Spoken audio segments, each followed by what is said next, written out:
కార్యక్రమానికి ఎంతో తోడ్పాటును అందిస్తున్నటువంటి AP tourism development corporation chairman సోదరులు నోక్సాన్ బాలాజీ గారు ఉన్నారు.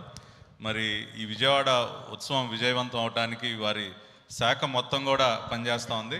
ప్రత్యేక ధన్యవాదాలు తెలియజేస్తూ వారిని మాట్లాడవలసిందిగా కోరుతున్నాను. Good morning everybody.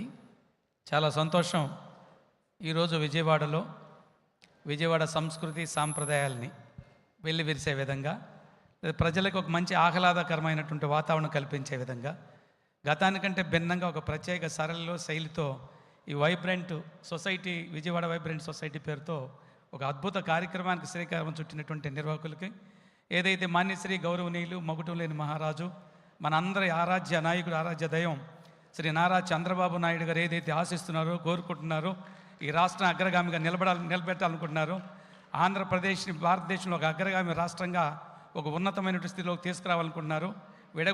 విడగొట్టిన తర్వాత ఎక్కడ పుట్టిన బిడ్డరా వెక్కి వేడుస్తున్న తొందరగా తయారంటూ ఆంధ్రప్రదేశ్ని లేదు వెక్కి ఆడవటం లేదు, అద్భుతంగా అందరూ నన్ను చూసి సంతోషపడే విధంగా తయారవుతానని చెప్పి అందుకు అనుగుణంగా ప్రయత్నం చేస్తున్న చంద్రబాబు నాయుడు గారి ఆలోచనకు అనుగుణంగా ఈరోజు నిర్వాహకులు వైబ్రెంట్ సొసైటీ కర్టన్ రైజ్ అనే కార్యక్రమం తీసుకొని ఒక సెప్టెంబర్ 22 నుంచి అక్టోబర్ వరకు ఈ నవరాత్రి ఉత్సవాల సందర్భంగా దుర్గమ్మ గారిని స్వాగతిస్తూ ఆమెకి నమస్సుమాంజలు తెలియజేస్తూ అద్భుతమైన కార్యక్రమాన్ని శ్రీకారం చుట్టిన అందరికీ కార్యనిర్వాహకులకి ధన్యవాదాలు.